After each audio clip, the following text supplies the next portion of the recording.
Hey everyone, so it is my favorite video of the year. It is my favorite books of 2017. So I started out the year really strong with the very first novel I finished being The Raven King by Maggie Stiefvater. And let's face it, I knew I was going to love this because I loved the Raven Boy series.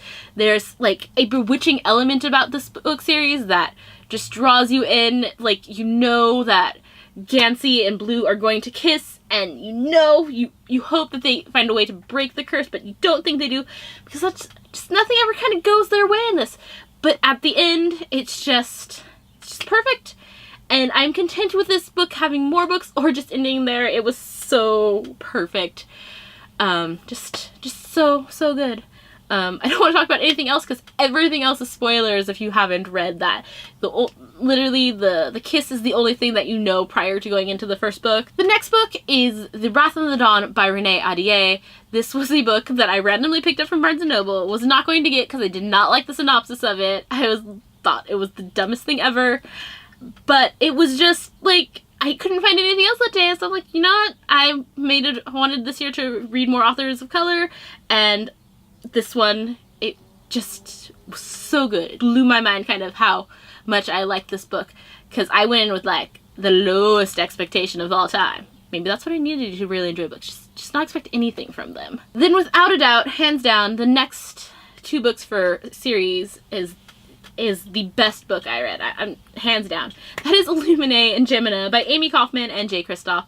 This series is probably the only series that I've read twice in 1 year, and that is saying something, because I don't tend to read books immediately after. It takes a couple years for me to get back to them, if I do reread them. But this one, like, my mom's like, hey, I need a book to read, and I'm like, this one. In fact, because I have it on audiobook, I'm like, let's listen to it together again. And I did, and it was amazing, and now I want to listen to it again, but I have so many other books to read, but it's just so good.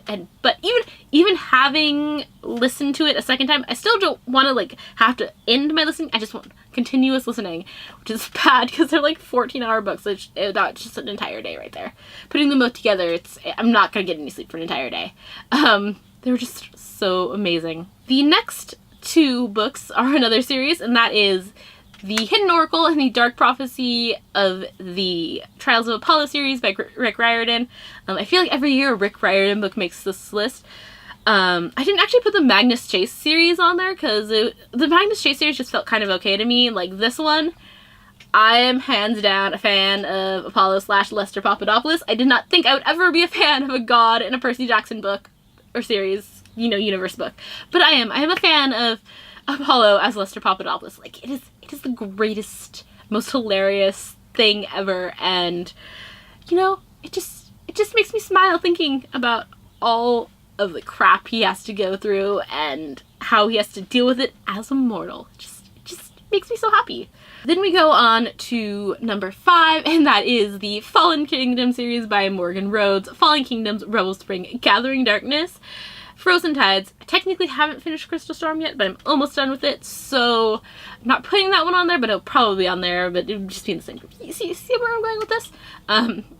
I kind of got obsessed with the series after reading the first book for my popular reads back in October. It's the only one of the popular reads that I immediately wanted to continue with. I have to wait until February for the final book to be released.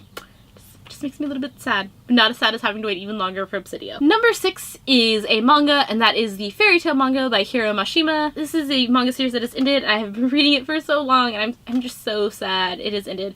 I've heard that they have a light novel series coming out in Japan, but I have not looked too much into that. Right now I'm just letting the fact that, well, I love the ending. That ending would have made so many people mad. When you want something so strongly to happen and it doesn't happen, then the author acknowledges that they know you wanted it to happen and it didn't happen. It's so hilarious. I know that would make people mad though. I hear the chickens are grand. Then we go on to book 7, which is Shadowrun by Adrian Strickland and Michael Miller. This was another book that I randomly picked up off of the Barnes & Noble shelf. I was like, hey, it's a book about space. I don't read enough books about space. Let's read this. And it was just great. Like, hands down.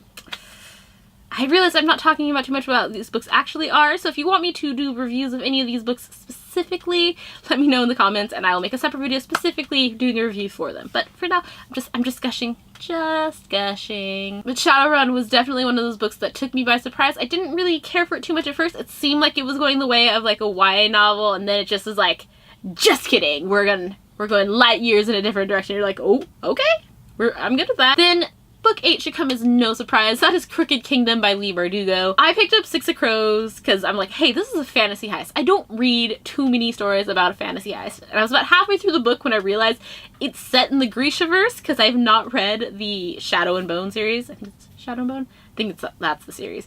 But I have not read any of her other works. So this was like, I read it thinking it was like a standalone novel, and it was like a duology set in a universe, and like, but oh my god, these characters. And then when I found out that something was gonna happen to one of the characters, and I didn't know which one, it was just like, oh my god, which one is it gonna be? Like, I don't know. This is tearing me up. Like, it was just such I know a lot of people like Six of Crows better, but I think I liked Crooked Kingdom because by the time I got to Crooked Kingdom, I knew how to read this book.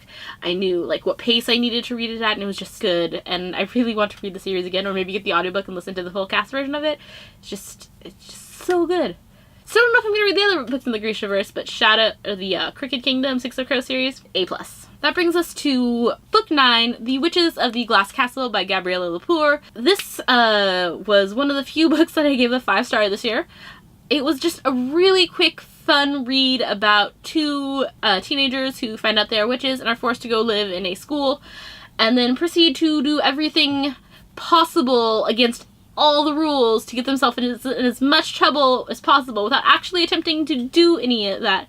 Perfect example of, you don't have to go looking for trouble, trouble finds you, and then you go back looking for it. Benjamin over at Benjamin of Tomes has been raving about this book for like 5 years, and I finally read it, and it was worth it. Like, I really enjoyed it. But I have to say, hands down, the biggest surprise of the 2017 was a book I had never even heard of till Audible was like, hey, we think you might like this book, because I'm really picky about my audiobooks.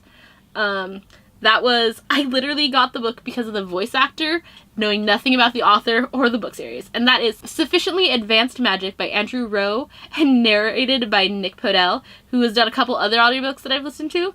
I literally got it because I like the sound of Nick Podell's voice.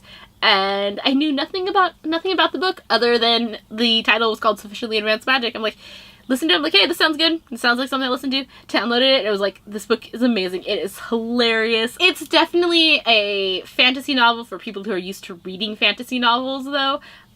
They don't go too much explanation about what certain things are. Like, they just kind of expect you to know things like what mana are, what runes are, how different things work. It was on point. You wouldn't think that the way it's like a video game, fantasy, RPG kind of experience all mixed up in a book, and it was just kind of hilarious. Kind of almost like someone recorded a D&D session, and kind of. So much fun though. And I really enjoyed it, and I was really bummed to find out that the book came out this year, and I don't know when the sequel's gonna be, because there better be a sequel with that ending. There better be a sequel with that ending. Alright, so I hope you enjoyed my top 10 books / series of 2017. Let me know what some of your favorite books were in the comments below. And until next time, talk to you later.